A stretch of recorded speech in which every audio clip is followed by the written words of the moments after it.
इस लोहे में लौहांश की मात्रा ज्यादा होती। आया था। ओ, बना लिए थे, पढ़ाए थे हम। और बताइए। और जिसे और बताइए, सब ठीक है ना? ये हम कुछ बताइए, सब सीधा मुझसे मिलता है तो क्वेश्चन की बात करता है। अरे लगाओ, पढ़ाने के अलावा और भी है ना तब। सर एक, क्या चीज? अच्छा, एक विद्यार्थी प्रश्न पूछ रहे हैं कि सर पाटलिपुत्रा की स्थापना किसने करा था? कौन? हाँ, अब जरा मेरी बात सुनिएगा। देखिए, कहीं कहीं किताब में लिखा है कि पाटलिपुत्रा को बसाने वाला अजातशत्रु था। कहीं कहीं लिखा है, तो उससे थोड़ा सा कंफ्यूजन बनता है, लेकिन उत्तर आपका एनसीईआरटी में क्या लिखा है? उदयन लिखा है। ठीक है, लाइए क्या दिखा रहे हैं।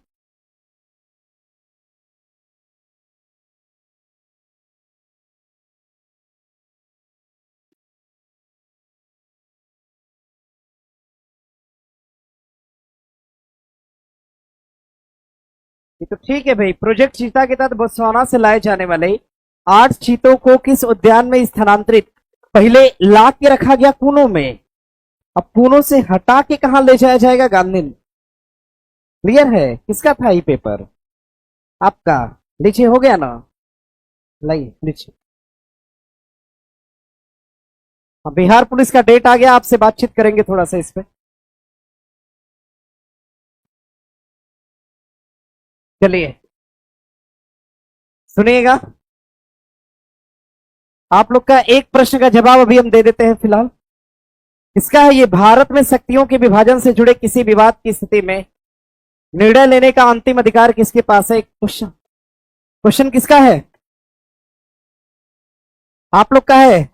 प्रश्न इसका सर्वोच्च न्यायालय होगा। लगाए हैं सर्वोच्च न्यायालय? लगाए हैं? तो बहुत चालाक है सब। ऐ शांत रहिए। पढ़ाया हुआ कितना आया था? आधा? सब? सब पढ़ाया हुआ? 98 से ऊपर स्कोर आना चाहिए तब। कितना? सब बोलता है, इस सबसे एक से पूछो, सब बोलेगा। क्या? करंट था? परेशान नहीं होना है, सबका समाधान है। सुनिए मेरी बात को, सब लोग सुनिएगा। ऐ शांत रहो जी, हम यहाँ पे खड़े हैं और बतिया रहे हैं तेजी से। तो नंबर तो वैसे भी सब देख लेगा, टेलीग्राम में आ जाएगा ना नाम। नाम सबको बताई होगी अपना, सब चेक कर लेगा खुद ही कौन कितना पाया है। हाँ, किधर से बोल दिया? अच्छा, ये क्या? हाँ लाइए, पीछे लाइए। कौन सा? 5 नंबर? अरे ये तो हम बता रहे हैं भैया।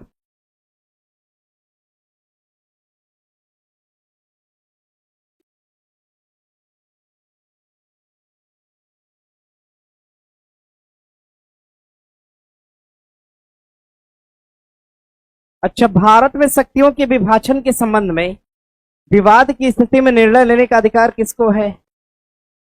तो क्वेश्चन बैंक में क्या लगवा दिए थे? अब मुझे खुद नहीं समझ में आ रहा है। अच्छा चलिए, ठीक है, सुनिए। अच्छा ठीक है, जो हो। अब शांत रहिए सब। सब शांत रहेगा ना? सुनिए मेरी बात को। देखिए सर, आप लोग को सूचना दे दिए होंगे, मेरी तरफ से भी एक बार सुन लीजिएगा। फ्राइडे के दिन, फ्राइडे का मतलब शुक्रवार ना, शुक्रवार के दिन और शनिवार के दिन और रविवार के दिन, ठीक है? सर अपनी क्लास की सूचना तो आप लोग को दे दिए हैं। सर कब पढ़ाएंगे मुझसे मेरा वाला सुन लीजिएगा। मेरी क्लास की सूचना है कि आप लोग की क्लास 9 बजे पीएम से 2 AM तक, और ये रात में क्लास होगी। ठीक है, और अब सुन लो, कुछ हो सकता है कुछ अच्छा बता दें हम, कल वाले टेस्ट में काम आ जाए। एक विद्यार्थी कह रहा है कि सर क्लास ब्लैक, अरे हम ही खुद काले दिख रहे होंगे, क्लास का क्या है? ऐसा नहीं है? पता नहीं, तो इतना लाइट लगा है, लाइट बंद हो जाए तो फिर देखना। चलिए सुनिएगा। रात में क्लास है और ये क्लास ईमानदारी के साथ पढ़ना है। लापरवाही करेंगे आप लोग का नुकसान होगा। एग्जाम डेट 16 तारीख है। 16 से शांत रहो सब। 16 ना, आज एग्जाम डेट कंफर्म हो गया है 16 जुलाई। जुलाई 16। अब सब शांत रहिए, मेरी बात अच्छे से सुनिए सब लोग, ताकि स्कोर कम से कम बढ़िया कर पाओ सब। ठीक है, 16 जुलाई से आप लोग का पेपर, टेस्ट पेपर आप लोग का 3 हो गया, अभी 12 होना है। टेस्ट पेपर हर सेट एक तरह का नहीं बनता, 4 हो गया है, 11 और होना है। हर सेट एक तरह का नहीं होता, कुछ सेट टफ होते हैं, कुछ सेट थोड़ा सा इजी होते हैं। आप लोग की परीक्षा में भी सेम होगा, कुछ प्रश्न पत्र आपके टफ होंगे, कुछ प्रश्न पत्र थोड़ा सा बढ़िया लेवल का होगा। तो प्रश्न पत्र अगर मान लीजिए आज आप लोग का स्कोर पता चला 80 आ गया सबका, ठीक है, पता चला अगले टेस्ट में थोड़ा सा टफ आ गया तो घट के 60 हो गया, तो आप डिमोरलाइज नहीं होंगे कि सर मेरा स्कोर 60 क्यों चला गया। समझ गए सब लोग? हाँ, स्कोर देखिए, पढ़ाई तो सेम है, ऐसा थोड़ी कि 2 दिन में पढ़ा हुआ सब भूल गया है आपका। पढ़ाई आपकी जिस लेवल की उस लेवल की है। पेपर थोड़ा सा टफ होगा तो स्कोर कम होगा, पेपर थोड़ा सा आसान होगा स्कोर आपका अप हो जाएगा। यही है ना नियम। चलिए ठीक है, अब इसमें आप लोग को परेशान नहीं होना है।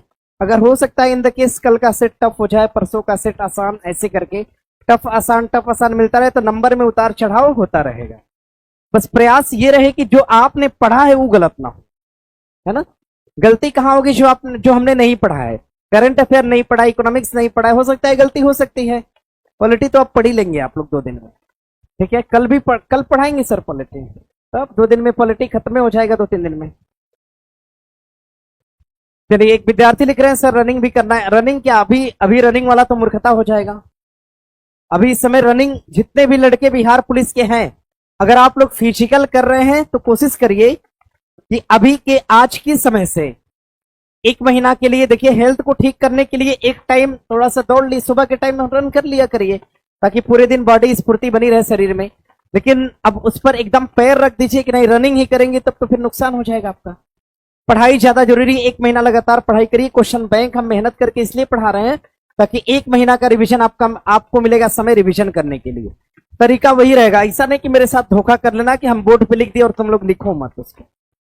हाँ, रूम पे क्लास छोड़ने का मतलब ये नहीं, ऑनलाइन देने का मतलब कि खाली टीचर बोलेगा, सुनेगा, लिखेगा। स्टूडेंट भी लिखेगा, लिखेंगे तभी तो नोट बनेगा, नोट बनेगा तभी तो रिवीजन होगा। और रिवीजन से आप लोग को पता होगा कि भले क्वेश्चन से क्वेश्चन मिले ना मिले, लेकिन डिस्कशन से मिलता है, ऐसा है ना। तब डिस्कशन का इतना बड़ा फायदा होता है कि अगर प्रश्न का भले हमें उत्तर ना पता, लेकिन चारों ऑप्शन में लगता है कि एक ऑप्शन तो हम कहीं ना कहीं सुने ही है, ऐसा भी महसूस होता होगा, है ना। तो ये सब है आप लोग को थोड़ा सा बढ़िया महसूस कराने के लिए। तो आगे की सेट में अगर नंबर घटेगा कोई समस्या नहीं, परेशान उसके लिए मत होइएगा, ठीक है। सेट टफ भी है, आसान भी है, दोनों तरह का सेट बनाया गया है। और दूसरी बात रही क्लास को लेके, शुक्रवार, शनिवार और रविवार 3 दिन के लिए 9 बजे से लगातार 2 बजे सुबह तक आप लोग हमसे मिलेंगे रात के समय, और ये क्लास पूरी तरह से ऑनलाइन होगी।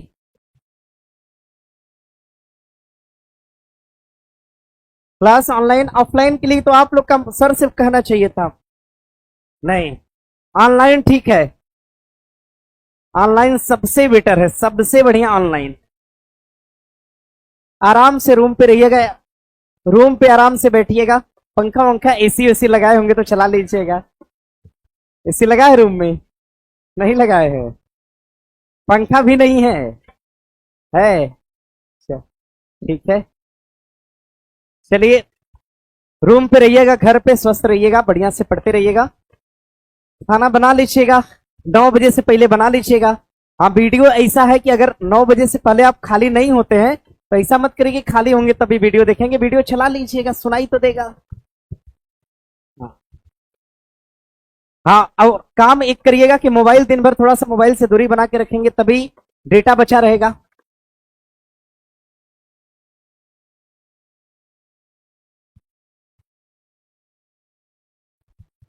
चलिए सुनिए, अब सुनिएगा सब लोग, सुनिए अब। मुझे संसद और राष्ट्रपति उपराष्ट्रपति में समझ में नहीं आता है कि कौन किससे बड़ा है। ये क्वेश्चन किसका है? ये किसका है भैया? ये आपका है? अच्छा ठीक है, सुनिएगा। सब लोग थोड़ा सुनिए। देखिए फोन में डेटा खत्म हो जाता है ना, खत्म। सुनिए सब लोग सुन लीजिएगा। लंबा क्लास है, हो सकता है दिक्कत हो जाए, तो दिन भर फोन मत चलाइएगा। अगर डेटा खत्म हो जाए तो ऐड ऑन कर लीजिएगा। हाँ, डेटा बढ़ भी जाता है 12 बजे, अगले दिन फिर परेशान हो जाएगा अगले एक दिन देखकर। चलिए ठीक है, अब सब लोग शांत रहेंगे, अब हम पढ़ाएंगे।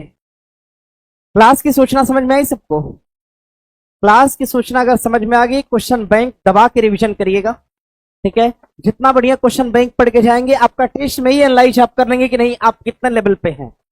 जैसा आपका स्कोर टेस्ट में है, उससे बढ़िया आप एग्जाम में परफॉर्म करेंगे, क्योंकि अपने संस्थान का टेस्ट जो होता है एग्जाम से टफ होता है, ऐसा आप लोग को पता होना चाहिए। क्योंकि पिछला दरोगा का पेपर हुआ, बीपीएससी का पेपर हुआ, दरोगा बीपीएससी से टफ पेपर अपने संस्थान में होता है सुबह के समय।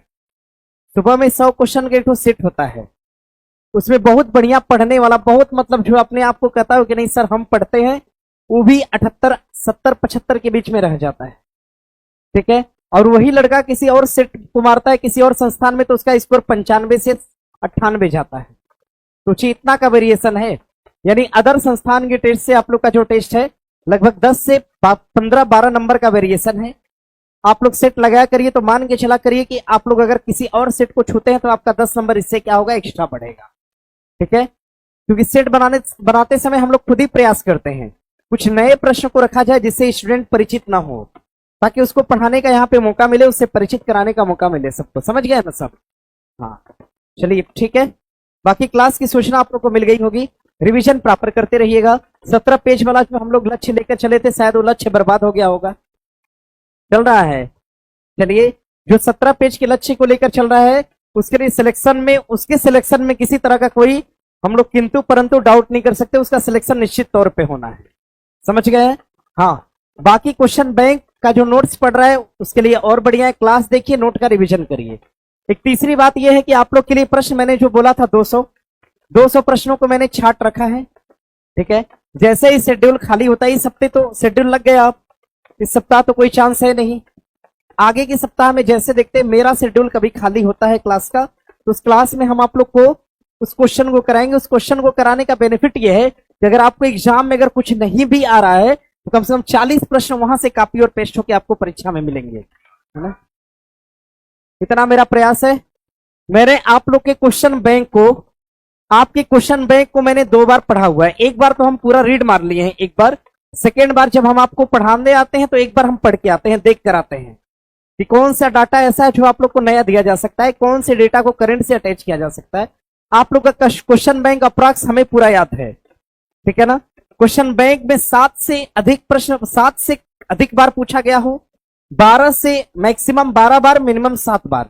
जिस प्रश्न को दिया है उस प्रश्न को मैंने निकाल के पेन से बकायदे कभी दिखाएंगे आप लोग को, हमने लिख लिया, उसको हम टाइपिंग के लिए भिजवाने वाले हैं। ठीक है ना?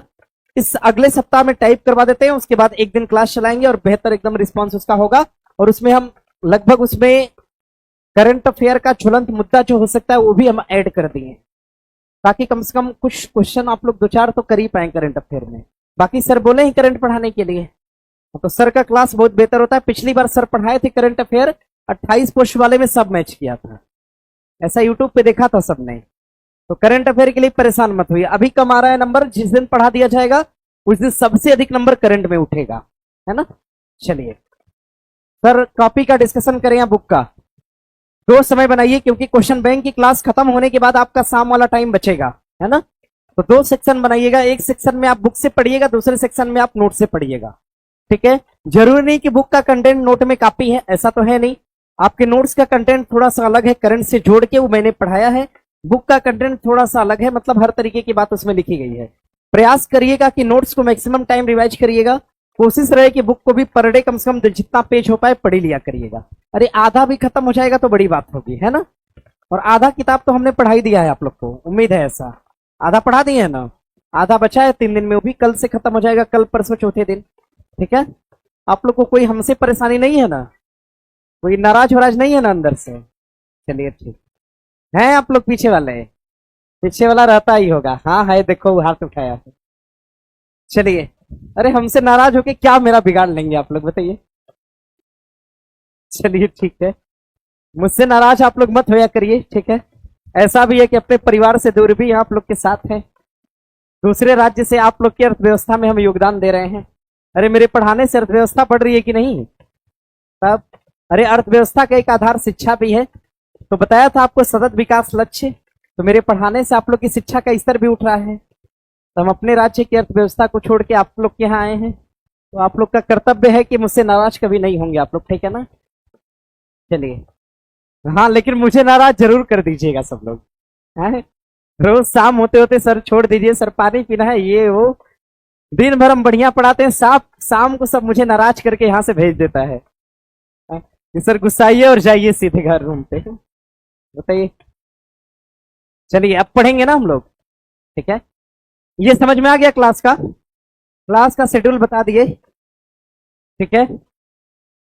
हाँ, क्वेश्चन पे क्वेश्चन देख लीजिएगा। ये है, इससे पीछे है, ये है, इससे पीछे, अरे ये सब तो हम बताए हैं ना। हो ये वाला दिया है, यंग के द्विश्लिष्ट द्वारा प्रयोग श्लिष्टों के मध्य आधी दूरी करने पर तथा श्लिष्ट के पर्दे के मध्य दुगनी करने पर फ्रिंज की चौड़ाई क्या हो जाती है? 4 गुनी। एक चीज मेरी बात सुनिएगा सब लोग, सुनिएगा, किसी फ्रेंच के मध्य, समझिएगा, सुनिए, कोई एक श्लिष्ट है, समझिए, सुनिए, एक तरीका आप लोग को हम बता रहे हैं, तरीका सुनिएगा, तरीका सुनेंगे आप लोग, तरीका सुनिएगा। देखिए प्रश्न में दिया है आधा करने पर, प्रश्न में दिया है दूरी क्या करने पर? आधा। फिर प्रश्न में दिया है दूरी क्या करने पर? दुगनी करने पर। क्या करने पर? दुगनी। जिस बात को प्रश्न में दे दिया है वो बात उत्तर हो सकती है क्या? नहीं हो सकती। समझ गए? क्योंकि प्रश्न में ही लिखना होता तो उसको उत्तर में क्यों लिखता? कभी ऐसा हुआ है कि प्रश्न की बात उत्तर में रिपीट कर गई हूं? ऐसा नहीं हुआ है। प्रश्न कुछ और रहा है, भारत के राष्ट्रपति कौन है, तो हम बताते हैं कि हाँ फला है, द्रौपदी मुर्मू है।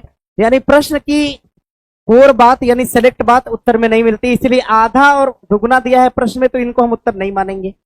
दिया है दूरी आधी करने पर व पर्दे में दुगनी करने पर, एक दूरी कर रहा है आधा, एक दूरी कर रहा है क्या? दुगनी। आधा और दुगनी कर रहा है, दूरी वही रहेगी या 4 गुनी रहेगी?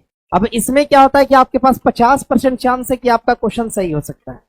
समझ गए? अब ऐसे प्रश्नों में ध्यान दिया करिए कि क्वेश्चन से अगर ऑप्शन मैच कर रहा हो तो आप लोग उसको उत्तर कतई ना लगाएं, बाकी जो बचे उसमें से एक को उत्तर लिख लीजिएगा, इसका उत्तर हो जाएगा 4 गुण, बना लीजिएगा। ऐसे प्रश्न आपके 50% हिस्से पर आएंगे, सही होगा तो ठीक है, गलत होगा तो भी अपना, ठीक है? अरे खराब क्या है बताइए। आगे देखिए प्रश्न दिया है, कि ड्रेकान के कानून किस सभ्यता से संबंधित थे? मेसोपोटामिया, ग्रीस, चीन, यूनान, रोम। किससे थे? ग्रीस से थे। किससे थे? ग्रीस या यूनान से। अब लिखेंगे क्या आप लोग समझिएगा, प्रश्न देगा आपसे सिंधु सभ्यता, सिंधु सभ्यता, सिंधु सभ्यता कहां कहां तक विस्तारित है? भारत में तो है ना, भारत में, पाकिस्तान में भी है, अफगानिस्तान में है, और कोई देश नहीं, बस भारत, अफगानिस्तान, और कहां पे सभ्यता फैली है? तो पाकिस्तान में। सिंधु सभ्यता के बारे में हमने 2 बार रिवीजन करा दिया है ना, 2 बार क्या 2-3 बार करा दिए हैं। आगे समझिएगा मेसोपोटामिया की सभ्यता, मेसोपोटामिया की सभ्यता ऑप्शन में दिया है ना, मेसोपोटामिया की सभ्यता। आगे दिया आपका मेसोपोटामिया की सभ्यता।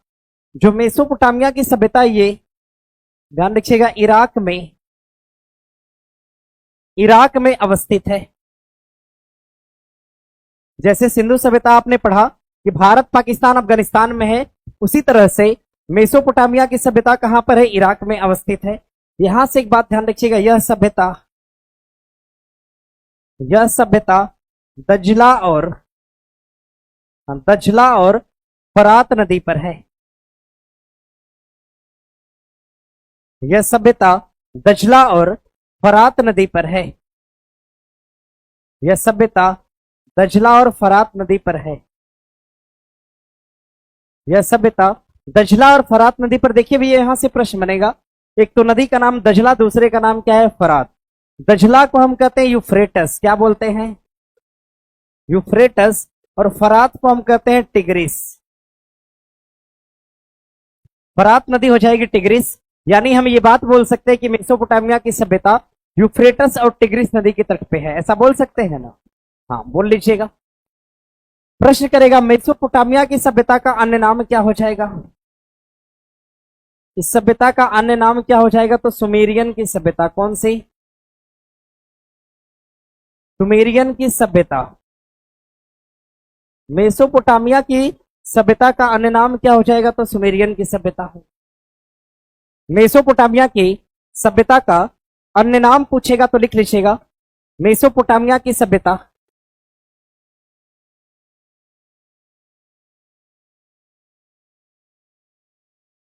सर मेरा दोनों फुट सट जाता है, कोई समस्या होगा क्या? ठीक है,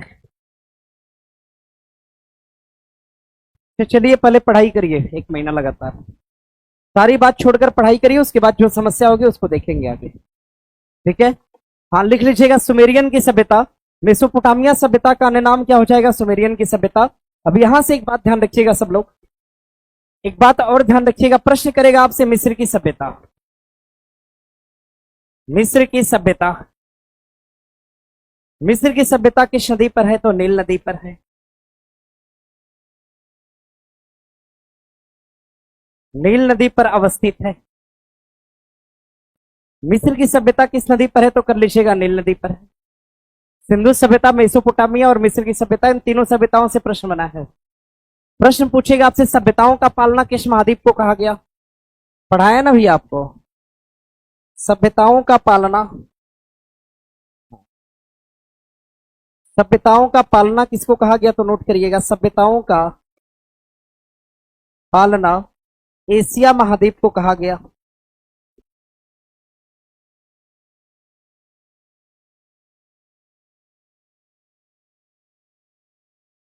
सभ्यताओं का पालना एशिया महाद्वीप को कहा गया, नोट कर लीजिएगा। सभ्यताओं का पालना, सभ्यताओं का पालना एशिया महाद्वीप को कहा गया। सभ्यताओं का पालना एशिया महाद्वीप को कहा गया। बना लेंगे इतना। सिंधु सभ्यता कहां पे? भारत, पाकिस्तान और कहां पर? अफगानिस्तान। मेसोपोटामिया की सभ्यता कहां पर? इराक। नदी कौन सी? दजला और फरात। दजला को हम बोलेंगे यूफ्रेटस, और फरात क्या है? टिग्रिस। दजला क्या है? यूफ्रेटस, और फरात क्या है? टिग्रिस। मेसोपोटामिया सभ्यता का अन्य नाम क्या है? सुमेरियन की सभ्यता। मिस्र की सभ्यता किस नदी पर है? नील पर है। किस पर है? सभ्यताओं का पालना किसको कहा गया? एशिया। सभ्यता का पालना किसको कहा गया? एशिया। सभ्यताओं का पालना किस महाद्वीप को? एशिया। किसको कहा गया? एशिया। प्रश्न करेगा सबसे पुरानी सभ्यता कौन सी है? तो ध्यान रखिएगा, प्रश्न करेगा विश्व की सबसे पुरानी सभ्यता। तो विश्व की सबसे पुरानी सभ्यता अगर पूछेगा आपसे तो कर लीजिएगा कौन सी है? मेसोपोटामिया की सभ्यता। विश्व की सबसे पुरानी सभ्यता पूछेगा तो नोट कर लीजिएगा, विश्व की सबसे पुरानी सभ्यता मेसोपोटामिया की सभ्यता है। विश्व की सबसे पुरानी सभ्यता मेसोपोटामिया की सभ्यता है। सर सिंधु सभ्यता में कंफ्यूज हो रहे हैं हम, हैं कंफ्यूज होंगे आप बताइए? हो गया। सिंधु सभ्यता पूछेगा किस नदी के तट पे थी? अरे राबी कहाँ बोल रहे हो भाई सब? सिंधु सभ्यता नाम ही है सिंधु, क्या नाम है? सिंधु सभ्यता किस नदी के तट पर? राबी ऑप्शन में होगा, लगा लेंगे क्या उसी को? लिख लीजिएगा। हाँ, हड़प्पा पूछेगा किस पर है? राबी पर है, ऐसा बताएंगे आप। हड़प्पा राबी पर है, सिंधु सभ्यता कहां पर है? तो सिंधु नदी पर है। आगे प्रश्न देखिएगा,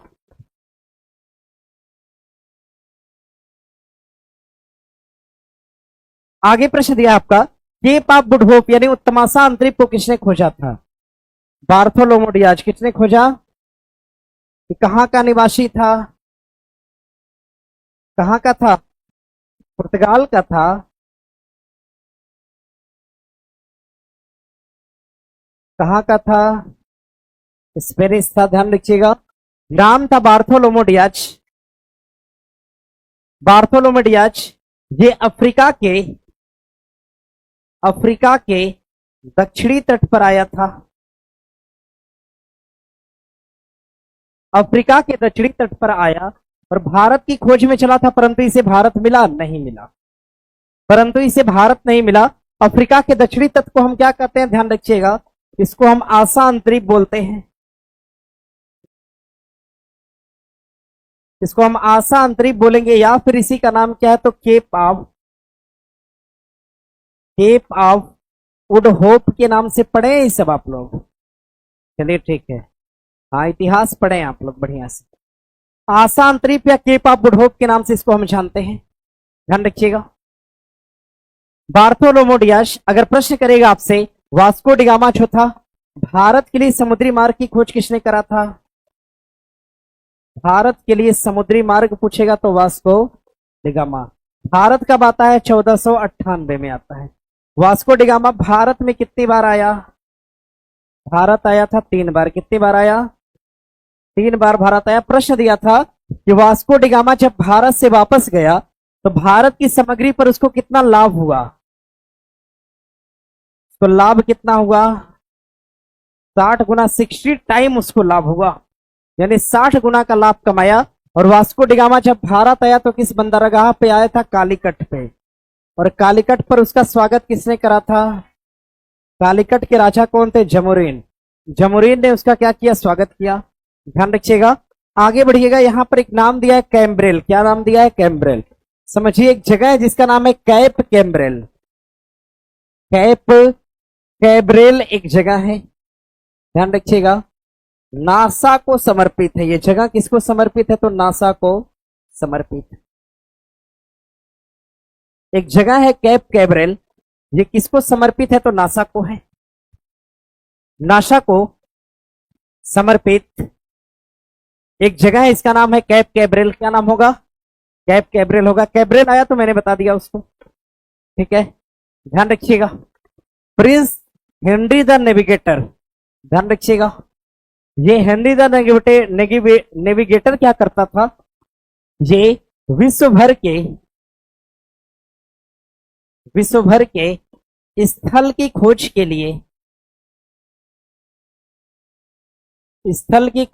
लिए लोगों को क्या करता था? लोगों को भेजता था। इसका नाम था हेनरी नेविगेटर। अब यहीं पर एक बात और ध्यान रखिएगा, एक व्यक्ति था, नाम था उसका कोलंबस। क्या नाम था? कोलंबस ने क्या ढूंढा? अमेरिका की खोज किसने करा? कोलंबस कहां का निवासी था? कोलंबस पूछा था परीक्षा में, निवासी कहां का था? इटली का था। कोलंबस कहां का निवासी था? इटली का। विश्व भर के स्थलों की खोज के लिए जानते हैं हेनरी द नेविगेटर को। कैंप कैब्रेल पूछेगा तो ध्यान रखिएगा, नासा को समर्पित हो जाएगा। कैंप कैब्रेल नासा को समर्पित होगा। आगे प्रश्न दिया है आपका, ये थोड़ा सा नीचे करिए, नीचे करिए। हाँ रुकिएगा।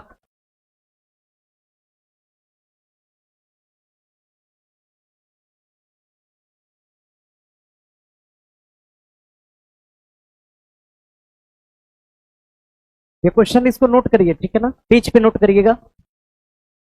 184 का क्वेश्चन 27 और 37 का क्वेश्चन नंबर 49 तो नोट करिए पेज पे। हाँ ऐसे, अरे वहां से लो ना, तो देख लीजिए और मुझे दीजिएगा लास्ट टाइम, ठीक है। ये हो गया, चलिए आगे बढ़े। यहां से प्रश्न पूछेगा तो बता लेंगे यहां से। चलिए आगे प्रश्न दिया है, पानी की एक बूंद जिसका आयतन 0.009 मिली है, इसमें कमरे के तापमान पे जल के अणुओं की संख्या। देखिए इसको आपको याद करना होगा। क्या करना होगा? याद करना होगा, ध्यान रखिएगा, इसको आपको याद करना होगा। और एक बात समझिएगा मेरी बात, देखिए ये किसका है? तो ये न्यूमेरिकल के आधार पे क्वेश्चन दिया है, ये न्यूमेरिकल पर प्रश्न। और ये प्रश्न आपकी परीक्षा में 2 बार रिपीट है, इसको 2 टाइम रिपीट किया गया है, 2 बार इसको दोहराया गया है, ठीक है, ध्यान रखिएगा। दिया है कि आयतन अगर 0.009 ml हो, ठीक है, दिया है अगर 0.009 ml हो तो कमरे के तापमान पर, लिख लीजिएगा, कमरे के तापमान पर। ऐसे तो क्वेश्चन बैंक में लगा रह जाएगा, लिख लेंगे तो ज्यादा बेटर होगा। कमरे के तापमान पर, ध्यान रखिएगा, 3.01 इंटू 10⁻20, इसका क्या हो जाएगा तो मान होगा। इतना लिखने के बाद समझिए मेरी बात को सब लोग। अगर हम जल की बात करते हैं, जल की, अगर हम वाटर की बात करते हैं, वाटर, सबसे पहली बात, वाटर किस प्रकार का है तो द्रवित हिस्सा है, ये द्रव वाला हिस्सा है। अरे ठोस, द्रव, गैस में किस अवस्था में होता है? द्रव में, ठीक है, द्रव अवस्था में। और इसका परिवर्तन होता है किसमें? ठोस में होता है। और ठोस से इसका परिवर्तन द्रव से और कहां हो सकता है तो गैस में हो सकता है। प्रश्न करेगा पानी हमारे पृथ्वी पर कितनी अवस्थाओं में पाए जाते हैं? ध्यान रखिएगा, ये पदार्थ के तीनों अवस्था में पाए जाते हैं।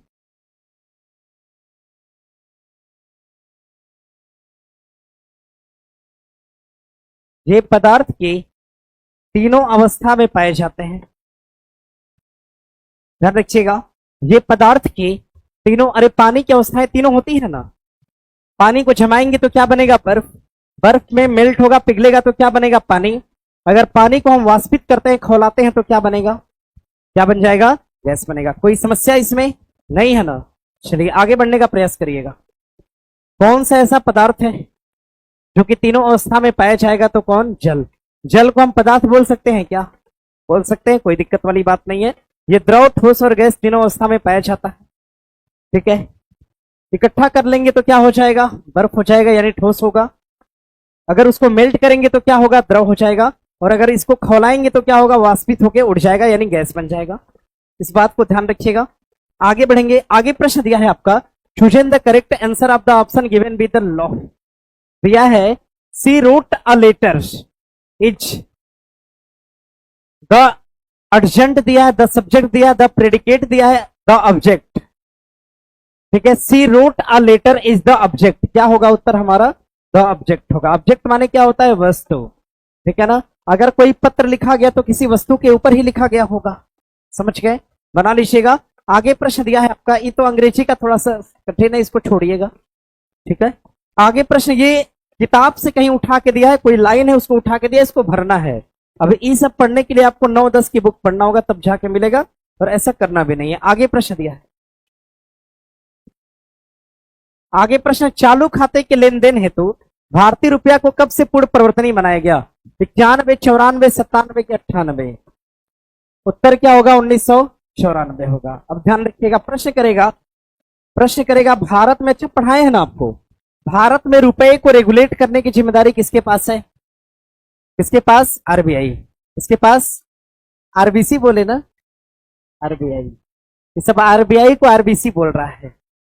भारत में रुपए को संचालित करने की जिम्मेदारी किसके पास है? आरबीआई के पास। भारत में रुपए को रेगुलेट कौन करेगा? आरबीआई। प्रश्न करेगा भारत में करेंसी नोट प्रेस कहां पर है तो क्या बताएंगे? देवास के अंदर। कहां पर? सिक्के ढालने की टकसाल कहां पर है? पश्चिम बंगाल में। कहां पर है? पश्चिम। टकसाल की बात करेगा तो पश्चिम बंगाल के अंदर।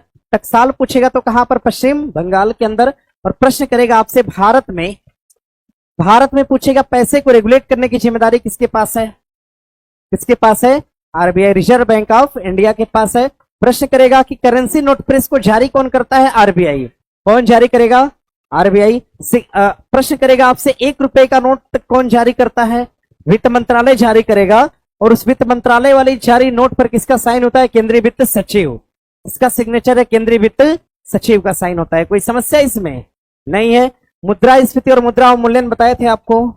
भारत में मुद्रा अवमूल्यन कितनी बार हुआ है अब तक? भारत में विमुद्रीकरण कितनी बार हुआ है? 3 बार। कितनी बार? चाहे अवमूल्यन की बात करें चाहे विमुद्रीकरण की बात करें, आपका उत्तर क्या होगा? 3 बार। कितनी बार?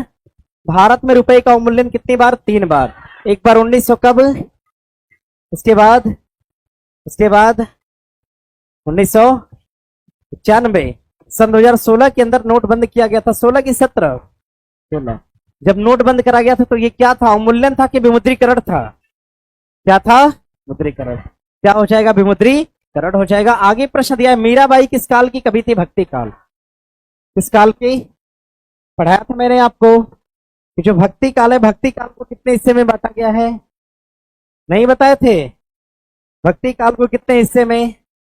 एक तो सगुण भक्ति और दूसरा कौन सा? एक भक्ति है सगुण भक्ति, दूसरा भक्ति कौन सा है? दूसरी भक्ति कौन सा है? निर्गुण। सगुण भक्ति और निर्गुण भक्ति। प्रश्न करेगा आपसे सगुण भक्ति शाखा के अंदर एक तो राम भक्ति है, क्या है? राम भक्ति, और कौन है? कृष्ण भक्ति। राम भक्ति और कौन सी भक्ति? और हमने कहा था निर्गुण भक्ति शाखा में कितने शाखा? 2। ध्यान रखिए, एक तो संत काव्य धारा, संत धारा, और दूसरा कौन सा? संत धारा। और ये सब पढ़ाए हैं क्या हम? ओ, इसीलिए बता रहा है सब। प्रश्न करेगा राम भक्ति शाखा के प्रमुख कवि कौन है? लिखिए देते हैं, नोट करिए। राम भक्ति शाखा के प्रमुख कवि कौन हो जाएंगे? तुलसीदास। राम भक्ति शाखा के प्रमुख कवि कौन है? तुलसीदास। कृष्ण भक्ति शाखा के प्रमुख कवि कौन है? सूरदास। कौन से हैं? सूरदास। प्रश्न करेगा संत काव्य धारा के प्रमुख कवि कौन है? कबीर। और सूफी काव्य धारा के कौन है? मलिक मोहम्मद जैसी। मलिक मोहम्मद जैसी। इतनी बातों को नोट करिएगा सब लोग। सूफी काव्य धारा की बात करेगा तो मलिक मोहम्मद जैसी हो जाएंगे। बनाइए सब लोग। तो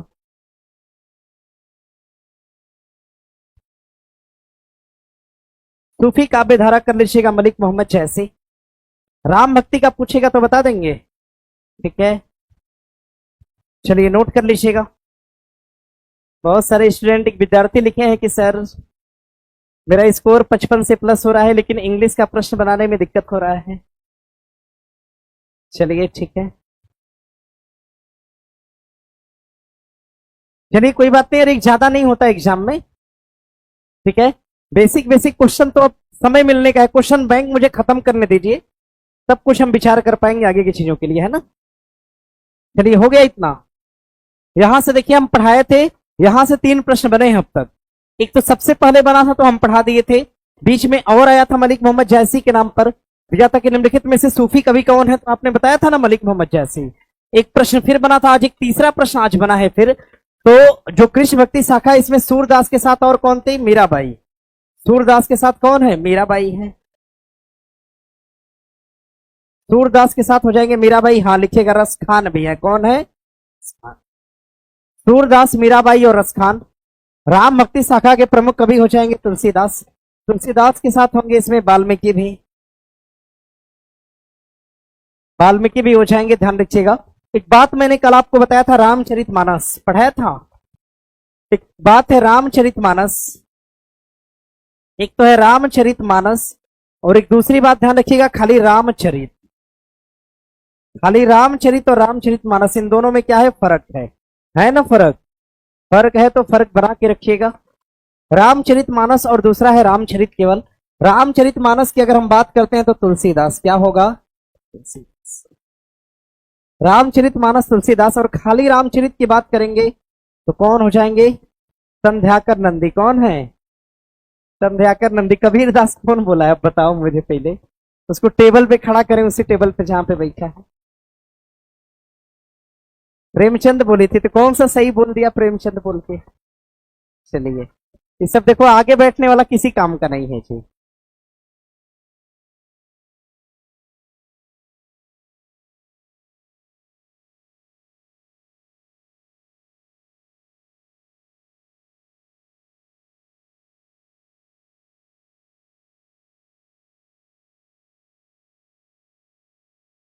हो गया, इसको नोट करिएगा। रामचरितमानस पूछा तो क्या बताएंगे?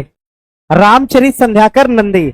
भक्ति धारा संत काव्य धारा सगुण और कौन सा? निर्गुण। निर्गुण में संत और कौन सा? सूफी। सगुण में राम और कृष्ण। ध्यान रखिएगा। प्रश्न देखिए क्या पूछेगा आपसे। राम भक्ति शाखा के प्रमुख कवि कौन है? तुलसीदास। कृष्ण भक्ति शाखा के रसखान। संत काव्य धारा के कबीर। सूफी के कौन? मलिक मोहम्मद जैसी की कोई रचना भी है क्या? कौन सी रचना है? कौन सा? पद्मावत। कौन सी है? पद्मावत। जैसी की रचना और लिखिएगा, आपकी परीक्षा में पूछा है। एक रचना है पद्मावत, एक रचना है पद्मावत, एक रचना है अखरावट, अखरावट, और एक रचना है आखिरी कलाम।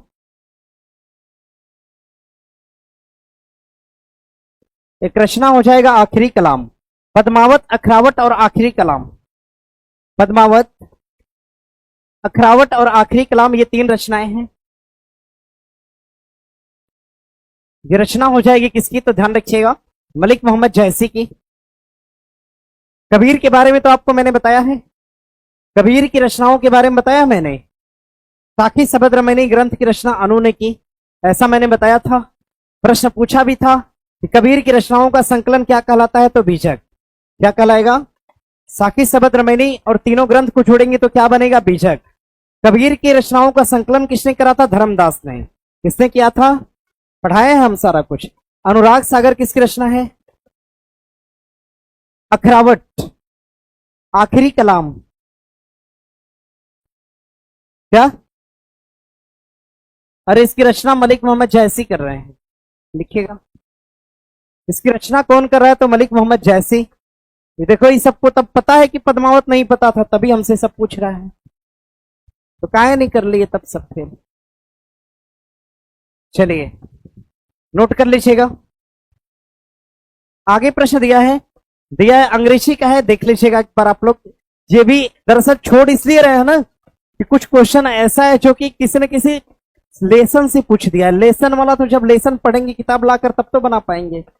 आगे प्रश्न दिया जिंदगी नामा किसकी रचना है, कृष्णा सोबती की रचना है। जिंदगी नामा पूछेगा तो कृष्णा सोबती। प्रश्न देखिए क्या पूछेगा, N era of darkness, N era of, हाँ एन एरा ऑफ, पढ़ाए हैं क्या इसको हम, क्या छोड़े हैं हम, मुझे समझे में नहीं आता है अब। N era of darkness Shashi Tharoor, दूसरे पर आ जाइएगा। N era of darkness Shashi Tharoor, लिखिएगा मैला अचल। अरे पढ़ा है क्या सबने, कहा था ये, Phanishwar Nath Renu, Maila Anchal Phanishwar Nath Renu. An era of darkness रचना किसकी है, तो शशि थरूर की है,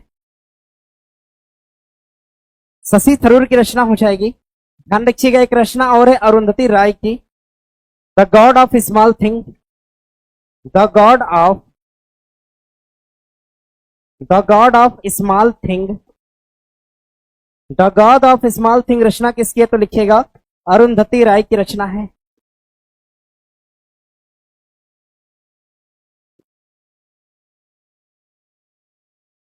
the god of small thing पूछेगा तो अरुंधति राय। आगे लिखिएगा और नोट करिए, द ट्रम्ब ऑफ सेंट बना लेंगे, पढ़े हैं। रेत की समाधि, गीतांजलि श्री, बताए हम यहां से बता दिए हैं। चलिए रेत की समाधि, रेत की समाधि, रेत की समाधि, ध्यान रखिएगा। आगे लिखिएगा नेक्स्ट नंबर पे, 5वें नंबर पे हार्ट लैंप। आगे लिखिएगा 6ठे नंबर पे द गोल। आगे लिखिएगा 7वें नंबर पे प्लेइंग इट माई वे।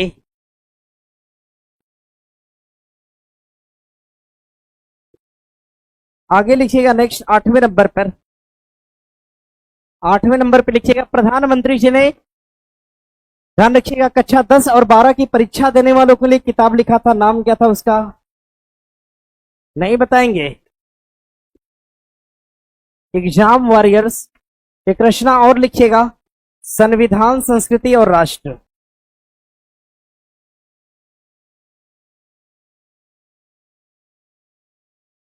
संविधान संस्कृति और राष्ट्र। इतनी बातों को नोट कर लीजिए। रेत की समाधि नामक रचना जो है, ये रचना किसकी हो जाएगी, गीतांजलि श्री की रचना है। आगे दिया हार्टलैम किसकी रचना हो जाएगी, तो ध्यान रखिएगा हार्टलैम बानो मुश्ताक की रचना है। हाँ बानो मुश्ताक की रचना। द गोल पूछेगा तो ध्यानचंद की रचना है। आगे प्लेइंग इट माई वे रचना किसकी है, तो सचिन की है। अगला दिया एग्जाम वॉरियर किसकी रचना है, नरेंद्र मोदी की है। खुद लिखे होंगे जी। कलराज मिश्रा की रचना, नहीं लग रहा है ना, हमें भी नहीं लग रहा है, खुद से लिख रहे हैं। पर एग्जाम किताब लिखना हम लोग लिख ही नहीं पाए आज तक। हम सोचे थे एक बार खाली थे तो एक किताब लिखेंगे, किताब प्रॉपर बेरोजगारों पे होगी और उसका नाम होगा कोरा कागज। आगे लिखेंगे, अभी नहीं, आगे बहुत सारा काम इकट्ठा मेरा हो गया है जी, लक्ष्य कई है। सोच रहे हैं आप लोग को पुलिस भर्ती में पढ़ा लें, उसके बाद चल के हिमालय की चोट, नहीं नौकरी किया जाएगा, पैसा होना चाहिए पहले। ठीक है, यहाँ तो आप लोग को क्वेश्चन बैंक फ्री पढ़ा रहे हैं, क्या पैसा मिलेगा? तो कहाँ पे अटके हैं भाई? बोल दे उधर वाला क्या। देखिए दिया है, रेत की समाधि किसने लिखा है? गीतांजलि। हार्टलैम किसने लिखा है? बानो मुस्ताक। द गोल किसने लिखा है? Dhyanchand. Playing it my way Sachin Tendulkar. Exam warrior किसने लिखा है? मोदी। संविधान संस्कृति और राष्ट्र कलराज मिश्रा। कल बानो मुस्ताक का नाम कंफ्यूज हो रहे हैं आप लोग ना, बानो मुस्ताक लिखा है हमने। अरे इतना आसानी से तो लिखा है मैंने, बानो मुस्ताक। हार्ट लैम्प बनाइए सब लोग। तो वही सोचे कुछ दिन नौकरी किया जाएगा, क्या जी, कुछ दिन जॉब किया जाएगा, और के बाद तो पता है सब कुछ छोड़ के फिर हिमालय की चोटी पे कुछ दिन बिताया जाएगा। ऐसा नहीं हो सकता है? चलिए, अरे हम इतना श्लोक गीता सब याद किए किस दिन रात के लिए बताओ, आप लोग को सुनाने के लिए। चलिए, हो गया,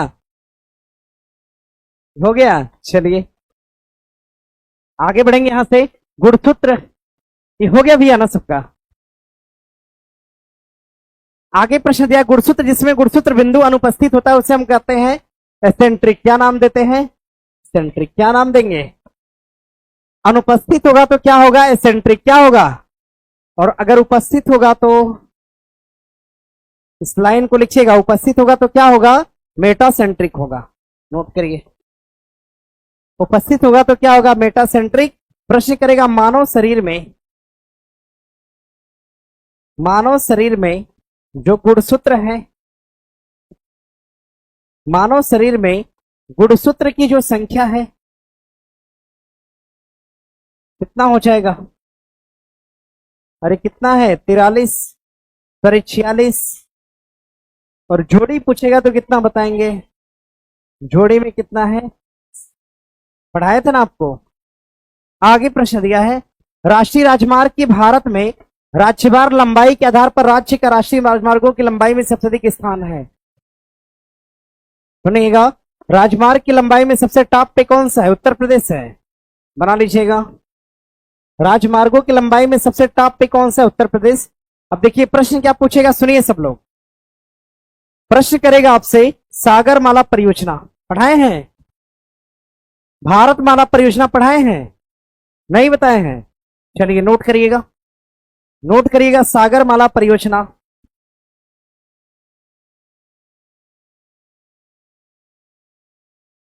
सागरमाला परियोजना। दूसरा लिखिएगा, भारतमाला परियोजना।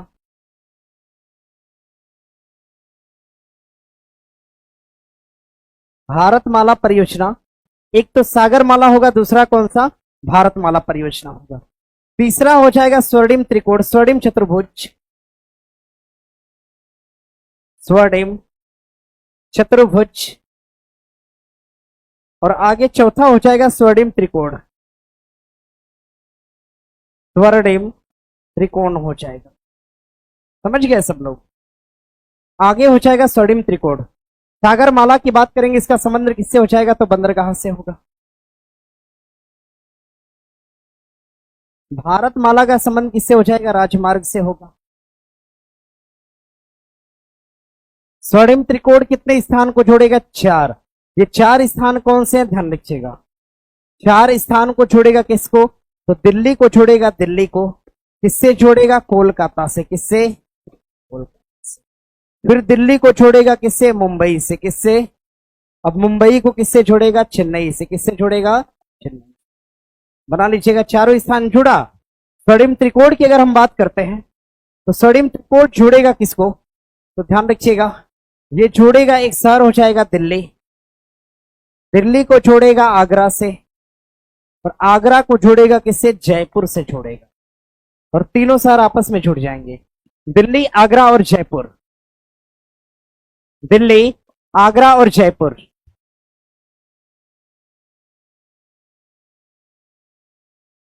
दिल्ली, आगरा और जयपुर। दिल्ली, आगरा और जयपुर।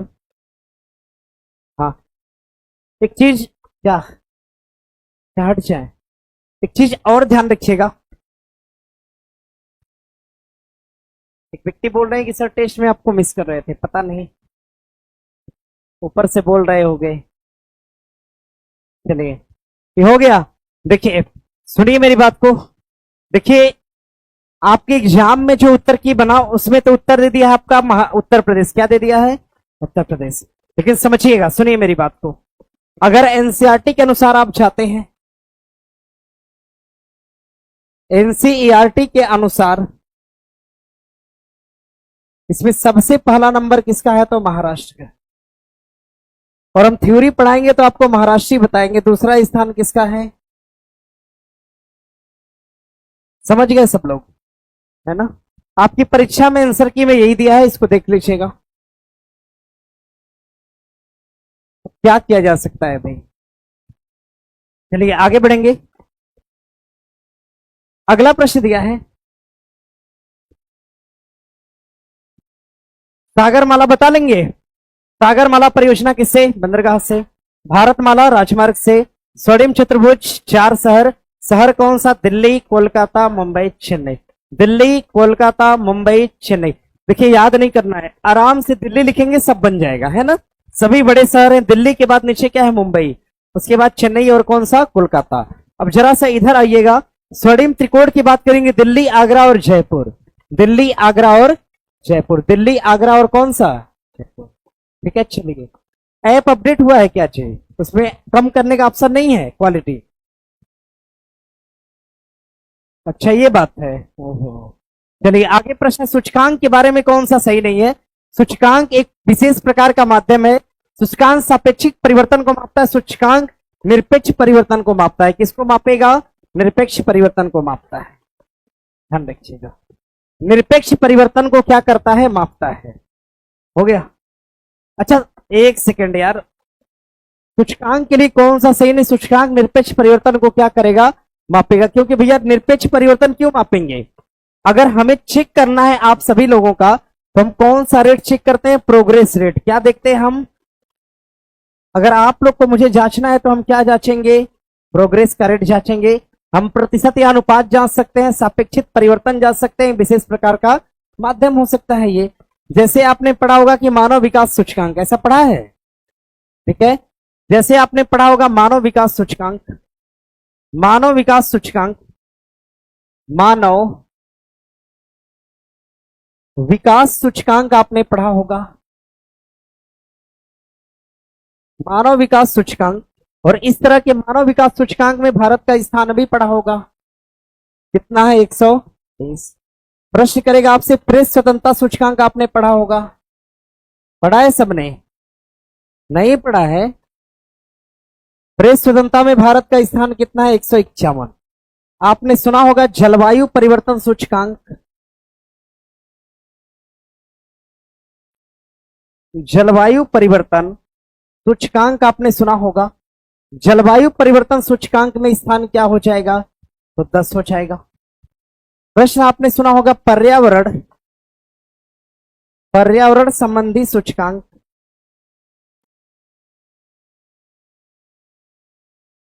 पर्यावरण संबंधी सूचकांक में स्थान कितना है? तो 176 हो जाएगा, 176। प्रश्न करेगा खुशहाली सूचकांक, ये सब नहीं बताए आप लोग को? अभी नहीं बताए हैं? अच्छा लिखिए सब लोग। खुशहाली सूचकांक में स्थान 118 हो जाएगा। प्रश्न करेगा शांति सूचकांक, शांति सूचकांक में स्थान 116 हो जाएगा। प्रश्न करेगा भूख सूचकांक, भूख सूचकांक में स्थान कितना हो जाएगा? तो ध्यान रखिएगा 105 हो जाएगा। प्रश्न करेगा पासपोर्ट सूचकांक,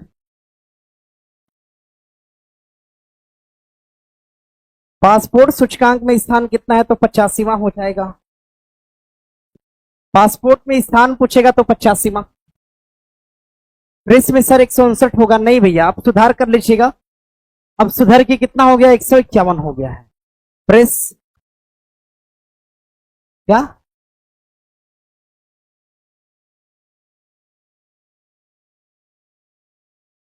खुशहाली लिखा है जी, खुशहाली सूचकांक में स्थान 118। हाँ, ये 10 लिखा है, जलवायु परिवर्तन का 10 है। 151 है, प्रेस स्वतंत्रता में भी ऑनलाइन वाले सुधार करिएगा। 126 नहीं है, अब 118 हो गया है। ये सब अभी पुराने जीवन में जी रहा है, अभी सब पुराने जमाने में है। पहले ही कितना था, पहले तो 126 था, अब घट के कितना हो गया 118। ई वाला पहले था 159, अब घट के कितना हो गया 151 हो गया। आगे लिखिएगा, आगे इतना बना लीजिए सब लोग,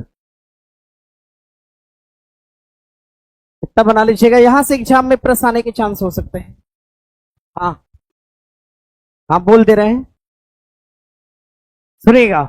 मानव विकास सूचकांक में स्थान कितना है, 180। कितना है, अरे 130 है, कितना है 130। प्रेस स्वतंत्रता में स्थान 151, जलवायु परिवर्तन में 10, पर्यावरण सूचकांक में 176, और खुशहाली में 118, शांति में 116, भूख में 105, पासपोर्ट में 85। क्या होगा, 85। खुशहाली सूचकांक में स्थान 118 और पहले कितना था 126। पासपोर्ट में स्थान कितना 80 और 85, पहले कितना था 80। जलवायु परिवर्तन में स्थान कितना है 10, पहले कितना था 7 था। क्या था, 7 था। ध्यान रखिए, सबका पहले और बाद वाला ध्यान रखेंगे। आगे देखिए प्रश्न दिया है, अभी 159 लिख रहा है सब। प्रीतम राज बोल रहे हैं सर प्रेस में 159 होगा। अरे सब सुधार करो जी, सब सुधार करो तुम लोग। आगे प्रश्न दिया, संविधान में कौन सा मूल अधिकार मानव के दुर्व्यापार को निषिद्ध करता है, कौन, शोषण का अधिकार। शोषण के विरुद्ध अधिकार की बात कहां पर करी गई है, आर्टिकल किस में, 23 से लेकर कहां पर, आर्टिकल 23 से लेकर आर्टिकल 24। संवैधानिक उपचारों का अधिकार आर्टिकल कौन सा, आर्टिकल 32। समता का अधिकार आर्टिकल कहां से, 14 से कहां तक, 18। स्वतंत्रता वाला आर्टिकल 19 से कहां तक, 22। प्रश्न करेगा, धार्मिक शिक्षा और संस्कृति का अधिकार ये किसमें दिया गया है, अनुच्छेद 29 से लेकर कहां तक, 30 तक। प्रश्न करेगा, धार्मिक स्वतंत्रता का अधिकार, धार्मिक स्वतंत्रता का अधिकार अगर पूछेगा तो धार्मिक स्वतंत्रता का अधिकार कितना हो जाएगा, अनुच्छेद 25 से लेकर कहां तक। कितना तेज बोलेंगे,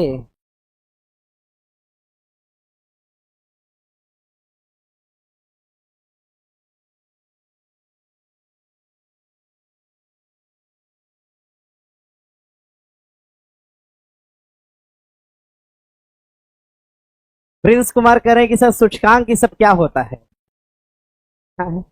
चलिए सुनिएगा, देखिए ये जो लिखे आप लोग पूरी कहानी, इसमें विश्व में भारत का स्थान है, समझिएगा। विश्व में भारत का स्थान, आवाज नहीं करिए, विश्व में भारत का स्थान है। इस सबको सूचकांक नहीं पता चल रहा है। आगे ये हो गया है, अरे इसमें करना है क्या, मूल अधिकार की संख्या कितनी थी पहले, 7। कितनी थी, 7। घट के कितना हो गई, पहले कितना था, घट के कितना हो गया, 6। कौन सा हटा, संपत्ति का अधिकार। हटा के क्या कर दिया गया, उसको कानूनी अधिकार बनाया गया। पहले कहां था, 300 के क में, अब उठा 31 के क में था, अब उठा के कहा 300 के क में कर दिया।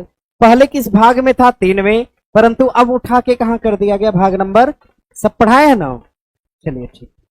आगे प्रश्न दिया कि किस समिति ने पंचायती राज चुनाव में राजनीतिक दलों की सहभागिता की अनुशंसा किया था, अशोक मेहता ने। किसने करा था, अशोक मेहता ने। प्रश्न करेगा, पंचायती राज, अगर पंचायती राज से प्रश्न करेगा,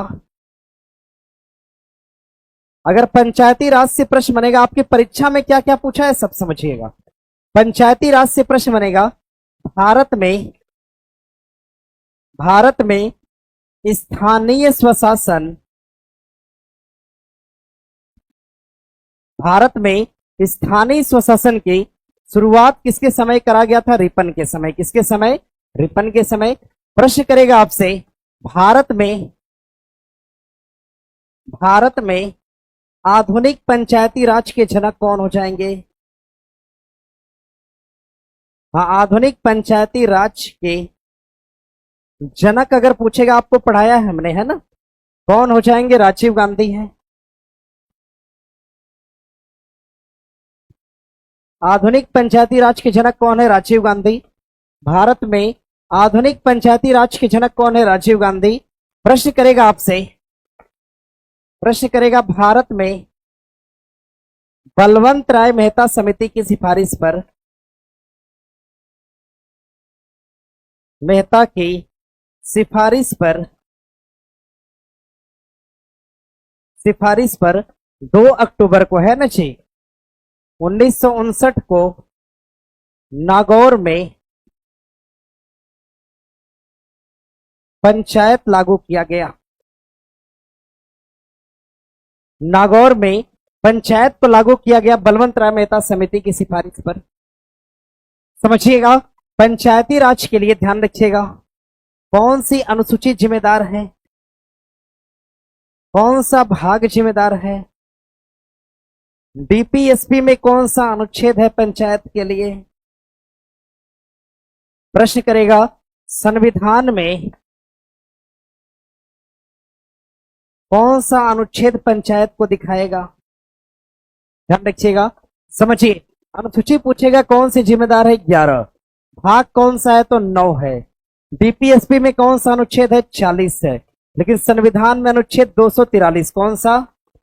243 के ए से लेकर कहां तक है? 243 के ओ तक। संविधान में इसका विस्तार अनुच्छेद 243 के ए से लेकर 243 के ओ तक फैला है। पंचायती राज की बात करते हैं, तो पंचायती राज की जो समितियां हैं, एक समिति है बलवंत राय मेहता समिति, दूसरी समिति हो जाएगी अशोक मेहता समिति, एक तीसरी समिति हो जाएगी, ध्यान रखिएगा, तीसरी समिति है आपका अशोक मेहता बलवंत राय मेहता जी.भी. राव समिति है। एक समिति हो जाएगी और एल.एम. सिंधवी समिति। सुना है सब? नहीं सब। एल.एम. सिंधवी समिति को बनाया गया था कब? सन 1900। एल.एम. सिंधवी समिति को बनाया गया था सन 1986 के अंदर। जी.भी. राव बना था 1984 के अंदर। अशोक मेहता बना था 1977 में और बलवंत राय बना था 1957 में। पंचायती राज की सभी समितियां हैं। पंचायत में ध्यान रखिएगा, भारत में जो पंचायत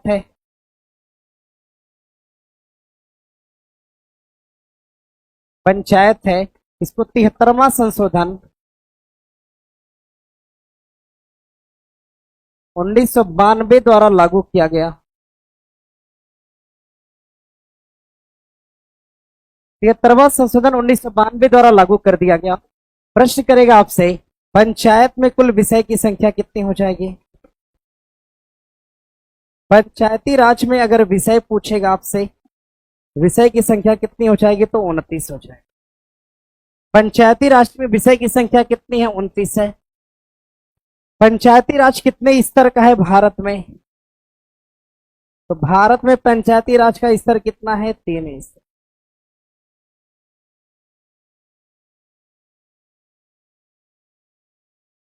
भारत में 3 स्तर की पंचायत है। देख लिए सब लोग, इसको बोलते हैं हम एनालिसिस। जितना बड़ा बोर्ड होगा उतना बड़ा एनालिसिस होता है। बीपीएससी में हम ऐसे ही पढ़ाते हैं, इससे ज्यादा होता है।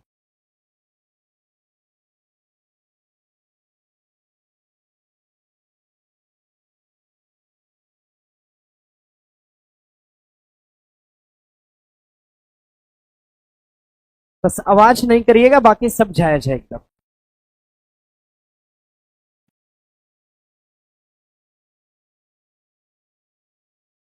सर जी.भी. राव का 85 होगा, 84 होगा, बना लीजिएगा। 85 भी कहते हैं, कहीं कहीं 84 है।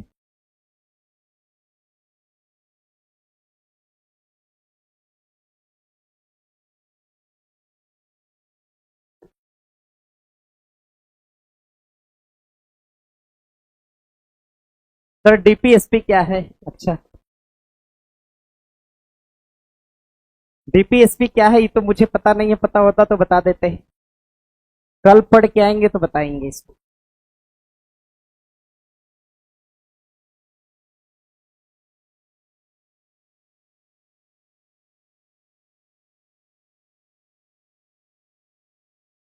बलवंत राय मेहता क्या है सर? बलवंत राय मेहता एक व्यक्ति है, उन्हीं की अध्यक्षता में एक समिति बनी थी जिसको बलवंत राय मेहता समिति कहा गया। सर पाटलिपुत्रा का संस्थापक उदयन है अजात शत्रु। एनसीईआरटी के अनुसार उदयन होगा, बाकी अजात शत्रु का भी नाम आता है।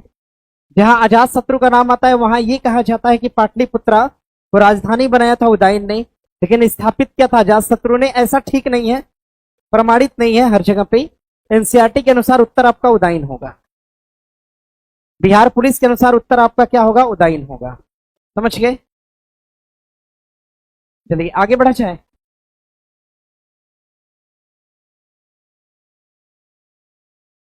ठीक है, प्रश्न करेगा आपसे, पंचायती राज व्यवस्था को सबसे पहले कहां लागू करा गया था? कहां पर? नागौर, राजस्थान में। पंचायती राज व्यवस्था को किस समिति की सिफारिश पर लागू करा गया था? बलवंत राय मेहता। भारत में स्थानीय स्वशासन के जनक कौन है? रिपन है। कौन है? भारत में स्थानीय स्वशासन के जनक कौन है? रिपन। कौन है? भारत में पूछेगा आपसे आधुनिक पंचायत का जनक कौन है? राजीव। पंचायती राज के लिए कौन सी अनुसूची है? तो 11। कितने विषय दिए गए? 29। विषय कितना है? पंचायत के लिए संशोधन कौन सा? कौन सा? 73वां। अच्छा, कब करा गया था? 1992। पंचायत को संवैधानिक दर्जा किस संशोधन से दिया गया था? 73वां 1992 के तहत। पंचायत में विषय कितने? 29।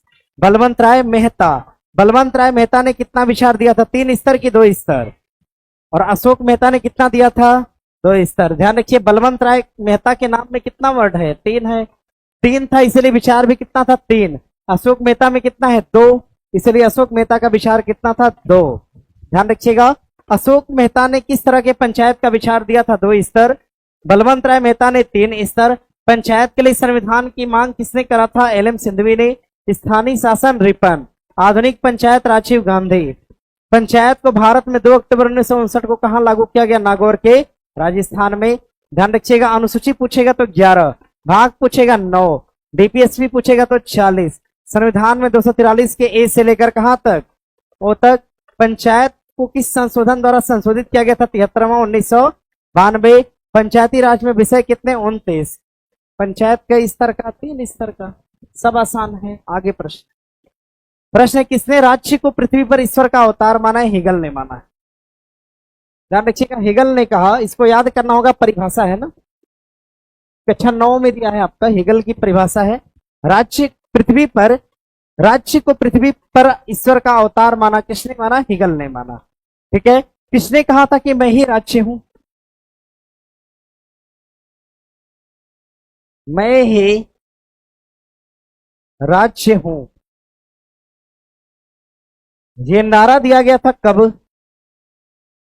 तो फ्रांसीसी क्रांति में दिया गया था।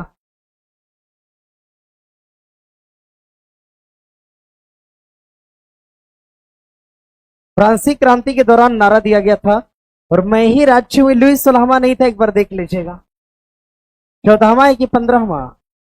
14वां। ध्यान रखिएगा, हाँ 14वां ही थे। इसको याद रखिएगा, मैं ही राज्य हूं। फ्रांसीसी क्रांति में ये नारा दिया गया, फ्रांसीसी क्रांति का ये नारा हो जाएगा उससे जुड़ा हुआ। इसको नोट कर लीजिएगा। एकता, समानता और बंधुता पूछेगा आपसे।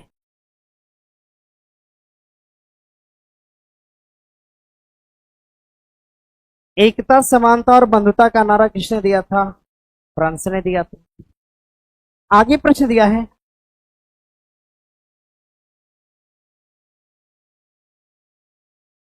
सर 4 दिन, 4 में 3 में 2 स्तर। ठीक ठीक है। अब पता नहीं, मुझे नहीं पता, मुझे इतना पता है कि बलवंत राय मेहता नाम कितना है? 3। तो विचार अभी कितना है, 3 है। ठीक है। और दूसरा है, हमने ये सुना है कि अशोक मेहता में नाम कितना है, 2, इसलिए विचार कितना है, 2 है। इससे अच्छा नहीं हो सकता है। चलिए, प्रश्न दिया है कि प्रश्न है, जनगणना 2011 के अनुसार राष्ट्रीय औसत से अधिक लिंगानुपात वाले राज्यों और केंद्र शासित प्रदेशों की संख्या कितनी है? तो 11 है, 18 है। संख्या कितनी है? 18 ऐसे राज्य हैं। प्रश्न करेगा, भारत में सर्वाधिक लिंगानुपात, भारत में सर्वाधिक लिंगानुपात पूछेगा, कहां का हो जाएगा? केरल का। कहां का है? केरल। और सबसे कम की अगर बात करता है, सबसे कम कहां पर? हरियाणा। जब लिंगानुपात कम था तो यहां से योजना शुरू की गई, बेटी बचाओ और बेटी पढ़ाओ। प्रश्न करेगा, भारत में लिंगानुपात कितना है? कितना है? 943 पर कितना? 1000। कहा गया 2011 की जनगणना के अनुसार 943 महिलाओं पर कितने पुरुष हैं?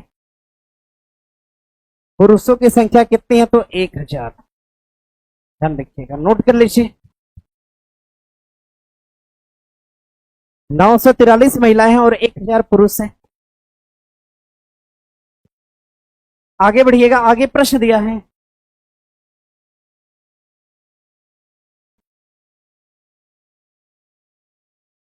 सर डेट अनाउंस हो गया है। हाँ भाई, डेट अनाउंस हो गया है, मेहनत से पढ़ना होगा। प्रश्न दिया है, ये तो गणित है।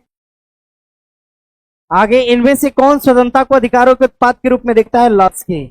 कौन देखते हैं? लास्की। देखो, ये सब परिभाषा है ना, इसको याद करना होगा, नोट कर लीजिए।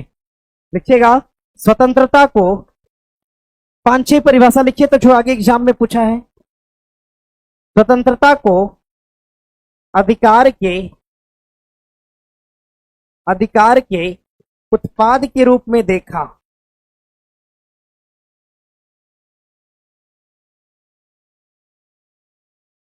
स्वतंत्रता को अधिकार के उत्पाद के रूप में देखा। देखने वाला कौन है? तो लास्की है।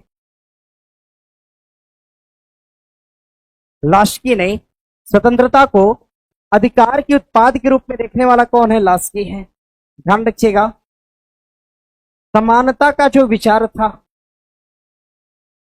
सॉरी, समाजवादी का जो विचार था, समाजवादी विचारधारा जो थी, ये समाजवादी विचारधारा कहां से आई थी? रूसी क्रांति से आई। कहां से आई? रूसी क्रांति से आई। ध्यान रखिएगा, आगे बढ़िएगा। अपने राज्य को जानो,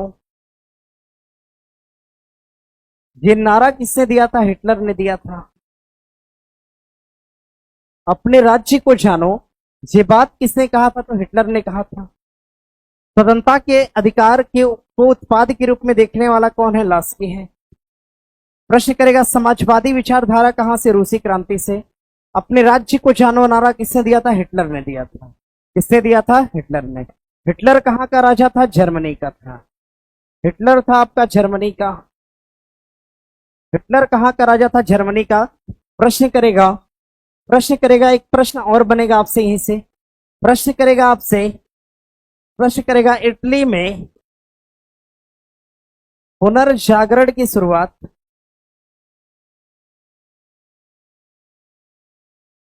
इटली में पुनर्जागरण की शुरुआत,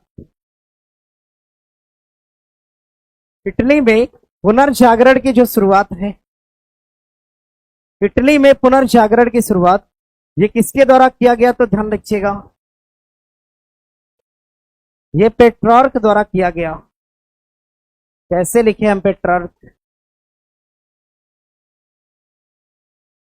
पेट्रार्क द्वारा करा गया। देखिए, पेट्रार्क हम लिख रहे हैं ना, पेट्रार्क, ऐसे पेट्रार्क द्वारा करा गया। प्रश्न करेगा आपसे,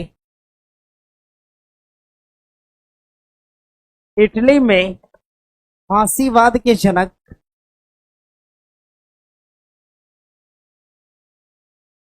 इटली में फांसीवाद की जनक कौन है? तो मुसोलिनी।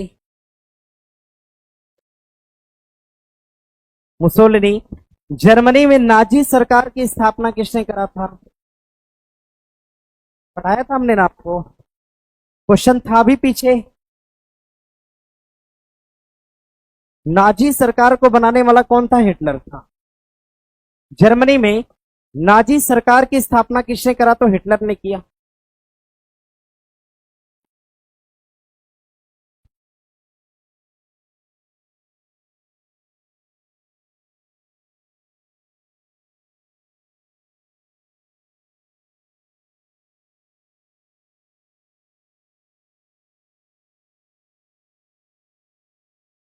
चलिए नोट कर लीजिएगा। सर ग्लोबल या एयर बता दीजिए, एयर इंडेक्स। अच्छा, ये हो गया इतना, इसमें कोई समस्या तो नहीं है ना?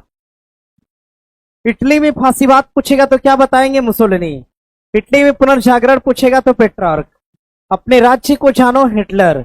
समाजवादी विचारधारा, रूसी। स्वतंत्रता के अधिकार को उत्पाद के रूप में कौन देखा? लास्की ने देखा। किसने देखा? लास्की ने।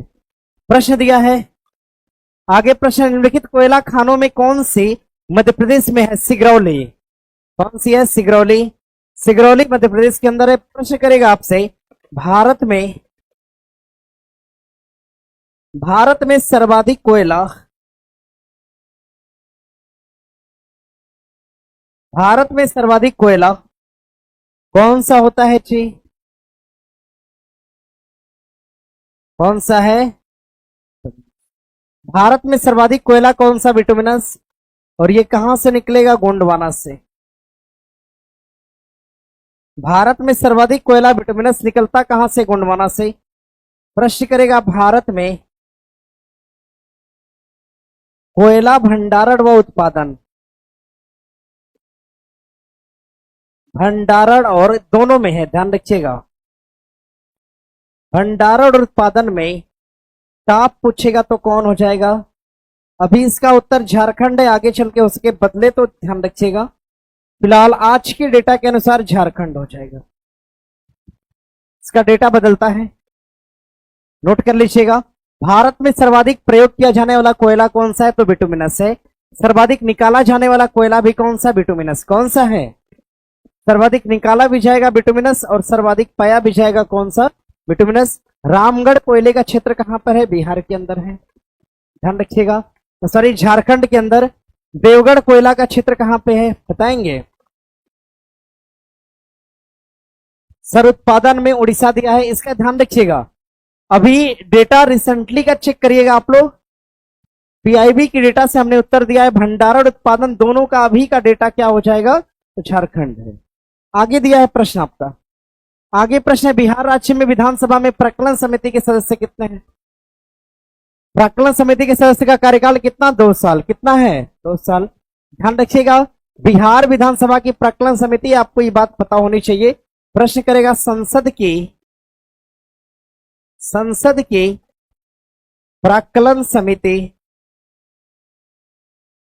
संसद की प्राक्कलन समिति, संसद की प्राक्कलन समिति में कितने सदस्य होते हैं? अरे सदस्य कितने हैं? 30 है। संसद की प्राक्कलन समिति में सदस्य कितने हैं? 30।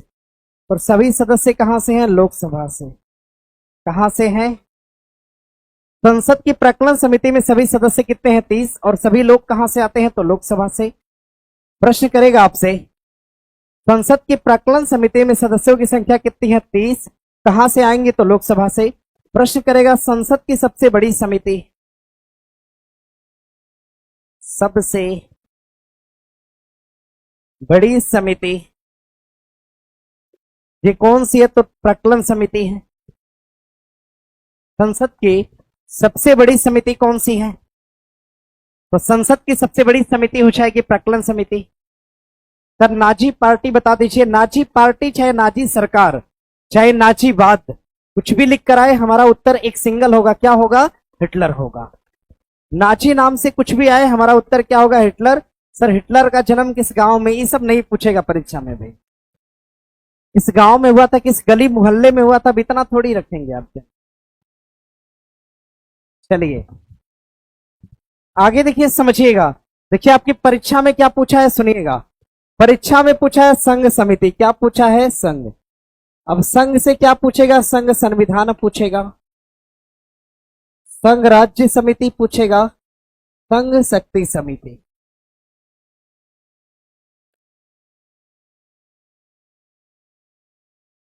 और संघ संविधान समिति। यहां से अगर कुछ भी पूछता है तो, ओवरऑल कुछ भी पूछता है तो हमारा उत्तर क्या हो जाएगा? पंडित जवाहरलाल। प्रश्न करेगा संघ संविधान समिति, संघ राज्य समिति, संघ शक्ति समिति को बनाने वाले पंडित जवाहरलाल नेहरू। दूसरा पूछेगा झंडा समिति, झंडा समिति को बनाने वाले कौन है? जेबी कृपलानी। ये सब खूब गलत बोल देता है इसे, जेबी कृपलानी। प्रश्न करेगा आपसे तीसरा, झंडा तदर समिति, झंडा तदर समिति। अगर झंडा तदर समिति पूछेगा तो क्या बताएंगे डॉक्टर? राजेंद्र प्रसाद। झंडा तदर्श की बात करेगा तो डॉक्टर राजेंद्र प्रसाद। अब यहां से एक बात ध्यान रखिएगा, प्रश्न करेगा आपसे, प्रश्न करेगा, प्रश्न क्या पूछेगा? मूलाधिकार समिति।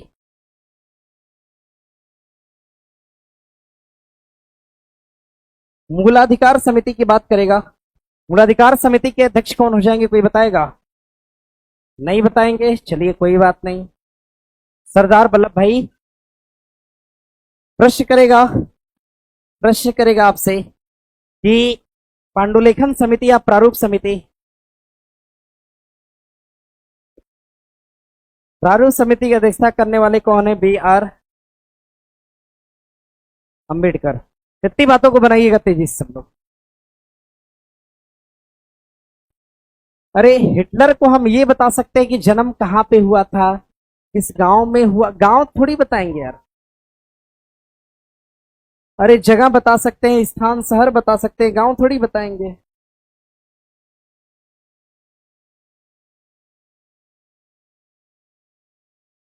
चलिए आगे प्रश्न, आवाज नहीं करना है, खाली यहां से हम बोलेंगे, आवाज मेरी ही रहेगी बस। प्रारूप समिति बना लिए, मूलाधिकार समिति सरदार पटेल, झंडा तदर्थ समिति डॉक्टर राजेंद्र प्रसाद, झंडा समिति जेबी कृपलानी। बाकी संघ लगा के कुछ भी पूछेगा, हमारा उत्तर क्या होगा? जहां पर संघ लिखा दिखे और समिति का अध्यक्ष पूछे, चाहे कुछ भी पूछा हो, उत्तर क्या लगाएंगे? क्या लगाएंगे? चलिए आगे प्रश्न दिया है कि जैव विविधता शब्द को देने वाले कौन है? रोचन है। कौन दिया था? वाल्टर रोचन। प्रश्न देगा आपसे जैव विविधता, जैव विविधता पर अधिनियम, जैव विविधता पर अधिनियम कब आता है? ध्यान रखिएगा, सन 2002 में आता है। अधिनियम आया था सन 2002 में। भारत में सर्वाधिक जैव विविधता,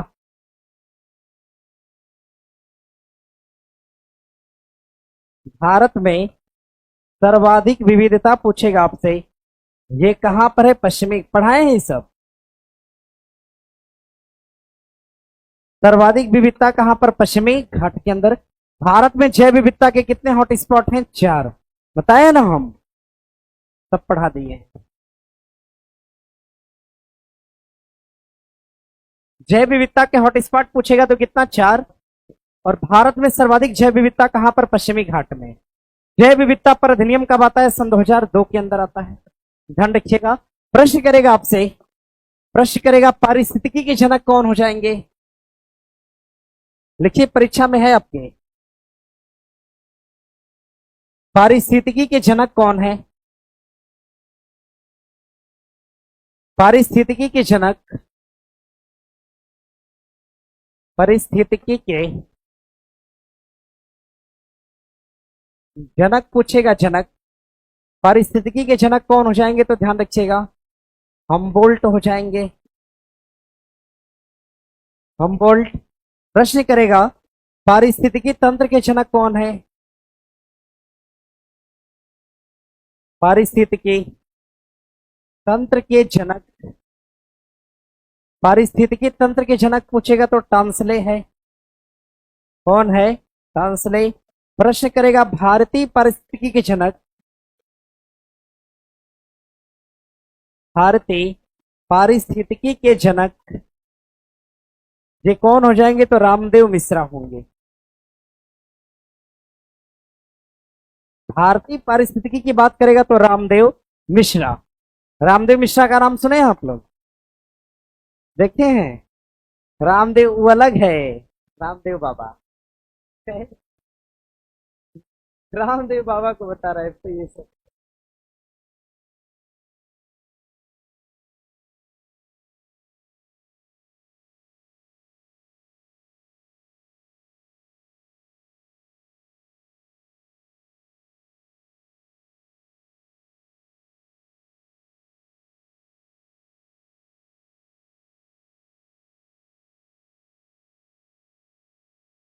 चलिए सुनिएगा, प्रश्न करेगा आपसे जैव विविधता पर अधिनियम कब आता है? सन 2002 के अंदर। भारत में विविधता सर्वाधिक पश्चिमी घाट। पारिस्थितिकी के जनक कौन है? हम्बोल्ट। तंत्र के जनक कौन है? टांसले। भारतीय पारिस्थितिकी के जनक कौन? रामदेव। कौन गंगा बेसिन का भाग नहीं? राजस्थान, मध्य प्रदेश, छत्तीसगढ़, पंजाब। कौन राज्य गंगा बेसिन का भाग नहीं है? कितना शोर कर रहा है सब? शांत रहिए। दिया है, कौन गंगा बेसिन का भाग नहीं है? सुनिएगा, गंगा बेसिन का कौन भाग नहीं है? जरा नोट करिएगा। राजस्थान, मध्य प्रदेश, छत्तीसगढ़ और पंजाब। पंजाब नहीं, पंजाब की तरफ तो नदी जाती ही नहीं है। बाकी इसका बेसिन का मतलब इसकी सहायक नदियां कुछ हैं या फिर कहीं ना कहीं से कुछ ना कुछ जुड़ाव है। अरे सोन जुड़ती है गंगा से, जुड़ती है, छत्तीसगढ़ से होकर आती है, बेसिन का भाग है। सोन एमपी से होकर आती है, भाग है। प्रश्न करेगा राजस्थान में, राजस्थान की अगर हम बात करेंगे तो यमुना किसकी सहायक नदी है? गंगा। यमुना की सहायक नदी चंबल आती है उधर से, तो भाग है। कौन सा नहीं है? तो पंजाब नहीं है। क्या नहीं है? पंजाब नहीं। प्रश्न करेगा आपसे महानदी बेसिन, महानदी बेसिन, अगर हम महानदी बेसिन की बात करते हैं तो ध्यान रखिएगा, लिखिएगा यह बेसिन छत्तीसगढ़ और, यह बेसिन छत्तीसगढ़ और उड़ीसा में है। यह बेसिन छत्तीसगढ़ और उड़ीसा में है। यह बेसिन छत्तीसगढ़ और उड़ीसा में है। महानदी बेसिन लिखिएगा यह चावल या धान की खेती के लिए, यह बेसिन धान की खेती के लिए प्रसिद्ध है। यह बेसिन धान की खेती के लिए प्रसिद्ध है। यह बेसिन धान की खेती के लिए प्रसिद्ध है। यह बेसिन धान की खेती के लिए प्रसिद्ध है। प्रश्न करेगा महानदी का बेसिन, महानदी का बेसिन जो है इसको हम चावल का कटोरा कहते हैं। क्या कहा गया? चावल का कटोरा। प्रश्न करेगा किस राज्य को कहा गया? तब चावल का कटोरा किस राज्य को कहा गया? छत्तीसगढ़ को। किसको कहा गया? और बिहार में किसको कहा गया? रोहतास को। बिहार में कौन सा होगा? तो रोहतास हो जाएगा। और ओवरऑल भारत की बात करेगा तो छत्तीसगढ़। सर बेसिन किसे कहते हैं? हाथ धोने वाला बेसिन देखे हैं आप लोग? अरे वही बेसिन है। हाथ धोने के लिए जो बेसिन होता है उसी को हम बेसिन कहते हैं। अरे नदी का जो अरे क्या है? नदी देखे हैं? नदी किनारे पर जैसे आप उतरना शुरू करेंगे नदी की बेसिन शुरू हो जाती है। नदी का बेसिन भी इसी तरह का है, ऐसे है ना, ऐसे। और हाथ धोने वाला बेसिन भी ऐसे ही होता है। तो हाथ धोने वाला जो बेसिन है उसी को हम बेसिन कहते हैं, ध्यान दें। चलिए आगे प्रश्न दिया है, प्रश्न दिया है कि, प्रश्न दिया है शरीर में पानी की कमी से होने वाली स्थिति को हम क्या कहते हैं? निर्जलीकरण। क्या बोलेंगे? मानव शरीर में पानी कितना % पाया जाता है? मानव शरीर में जो पानी है, पानी संपूर्ण शरीर के भाग का कितना % है? संपूर्ण शरीर के भार का कितना % है? कोई बताएगा? 71 है? कहाँ बता रहे हैं? 80% है। अच्छा, शरीर के पूरे भाग का 80% खाली पानी है? कुछ भी बोल दो, 100 तो संख्या है, अगर 100 विद्यार्थी भी बोलेगा तो एक का सही हो जाएगा। चलिए चलिए, नहीं आवाज नहीं करिए। चलिए हो गया, आप मत बोलिएगा, नोट कर लीजिए। प्रश्न करेगा आपसे, प्रश्न करेगा मानव शरीर में संपूर्ण शरीर के भाग का कितना % पानी? छोड़ दीजिएगा, एग्जैक्ट डेटा मुझे नहीं याद है अभी। चलिए नोट करिएगा, एक बात और नोट करिए, यहीं से ब्लड में पानी की मात्रा, रक्त में पानी की मात्रा कितना होता है? तो ब्लड के अंदर वाटर कितना है? 90%। हमारे ब्लड के अंदर वाटर की मात्रा कितनी है? तो 90% है। हमारे रक्त में पानी की मात्रा कितनी होती है? तो लिखिएगा 90% होती है। रक्त में पानी की मात्रा कितना होती है? तो 90% है। हो गया। आगे प्रश्न दिया है, प्रश्न की भारतीय संविधान को केंद्रीय प्रवृत्तियों वाला संघ के रूप में किसने परिभाषित किया था? आइवर जेनिंग ने। कौन किया था? आइवर जेनिंग ने किया था। ध्यान रखिएगा, भारत का संविधान, भारत का जो संविधान है, संविधान, भारत का संविधान विश्व का सबसे बड़ा लिखित संविधान है। ऐसी बात है? विश्व का सबसे बड़ा लिखित संविधान, भारत का संविधान विश्व का सबसे बड़ा लिखित संविधान है। आगे समझिएगा, प्रश्न दिया है आपका, भारत का संविधान विश्व का सबसे बड़ा लिखित संविधान है। आगे प्रश्न दिया है, भारत का संविधान,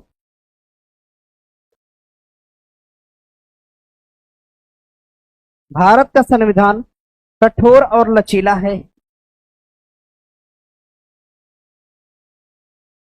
कठोर और क्या है? लचीला है। कठोर भी और लचीला भी है। भारत का संविधान कठोर और लचीला है। हो गया? हाँ, दोनों है।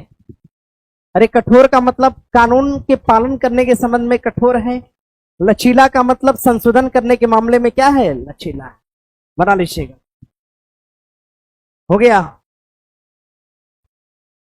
कठोर है और क्या है? 10 मिनट में क्लास छोड़ेंगे, बैठे रहिए। आगे प्रश्न दिया है, India state of forest cover report 2019 के, देखो ये क्या दिया है? 19। क्या दिया है? 19। और हमें क्या पढ़ना है? Forest report. फॉरेस्ट रिपोर्ट 25 का तो हम नहीं पढ़ा पाएंगे, लेकिन कब का पढ़ा लेंगे? सन 2023 का पढ़ा लेंगे। 23 की रिपोर्ट अब 25 में आएगा, दिसंबर में आता है रिपोर्ट, यानी हर 2 साल पे आता है। ठीक है, हर 2 साल पे, हर 2 साल पे एक विद्यार्थी करेंगे सर जलवायु सूचकांक में भारत का स्थान 10 है, तो हम क्या लिखे थे? हम भी तो 10 ही लिखे थे। चलिए 2023 की रिपोर्ट की बात करते हैं, फॉरेस्ट रिपोर्ट की। समझिएगा, अगर फॉरेस्ट रिपोर्ट में पूछेगा आपसे सर्वाधिक वन क्षेत्रफल कहां पर है, सबसे कम वन क्षेत्रफल कहां पे है, सबसे अधिक वन क्षेत्रफल कहां पे भैया? अरे सर्वाधिक वन क्षेत्रफल कहां पर? सर्वाधिक वन क्षेत्रफल पूछेगा तो अच्छा, फॉरेस्ट रिपोर्ट पढ़ाए कि नहीं आपको? हम पढ़ा दिए हैं? नहीं, लिखिए तेजी से सब। पूछेगा आपसे सर्वाधिक वन कहां पे है, तो लिखिएगा सर्वाधिक वन, सबसे कम वन। सर्वाधिक वन की अगर हम बात करते हैं तो सर्वाधिक वन कहां पर हो जाएगा? कहां पर? एमपी के अंदर। सबसे कम वन कहां पर है? तो हरियाणा में है। सबसे कम वन कहां पे? हरियाणा। सर विश्व का सबसे बड़ा लिखित संविधान भारत का है। विश्व का सबसे बड़ा लिखित संविधान किस देश का है? तो भारत का है। लिखिएगा सर्वाधिक वन कहां पर मध्य प्रदेश, सबसे कम कहां पर? हरियाणा। प्रश्न करेगा आपसे, समझिएगा, प्रश्न करेगा भारत में सर्वाधिक 1%, सर्वाधिक 1% की हम बात कर रहे हैं, 1%। भारत में सर्वाधिक 1% कहां पर है? मिजोरम में। सर्वाधिक 1% पूछेगा तो कहां पर हो जाएगा? मिजोरम के अंदर। प्रश्न करेगा मैग्रोव वन, कौन सा वन? मैग्रोव वन सर्वाधिक कहां पर है? कहां पर? पश्चिम बंगाल के अंदर। मैग्रोव वन सर्वाधिक कहां पर है? पश्चिम बंगाल के अंदर। मैग्रोव वन सबसे ज्यादा कहां पर है? तो पश्चिम बंगाल के अंदर सबसे ज्यादा है।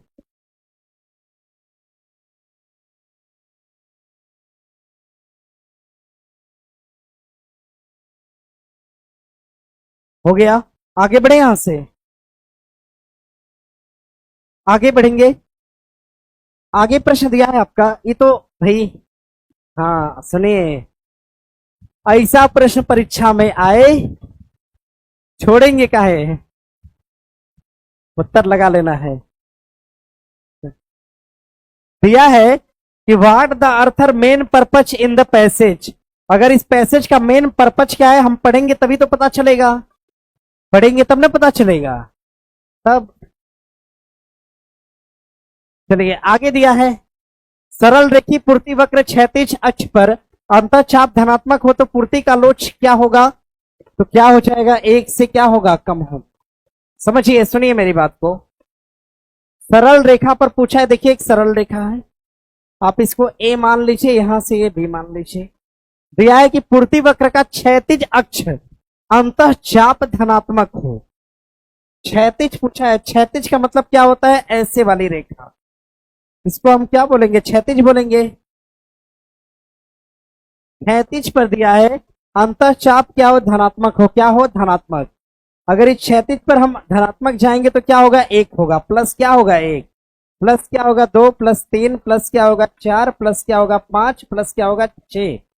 ध्यान रखिएगा, अगर हम इधर की तरफ आएंगे तो -1 -2 माइनस क्या होगा? 3 -4, ऐसे क्या होगा? घटते जाएगा। क्षैतिज पर अंतःचाप क्या हो? धनात्मक हो। ध्यान रखिएगा, अगर अंतःचाप इस पर खींचा गया, चाप क्या हो? धनात्मक। तो ध्यान रखिएगा, चाप अगर धनात्मक हो तो लोच जो होती है चाप के ठीक विपरीत होती है। चाप के कहां होती है? विपरीत। तो लोच हमेशा क्या होगी? 1 से कम।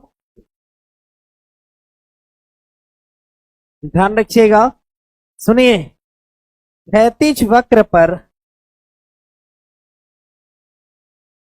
मांग की लोच, देखो इकोनॉमिक्स कठिन दिया है भैया, ये हमेशा क्या होती है? 1 से कम होती है।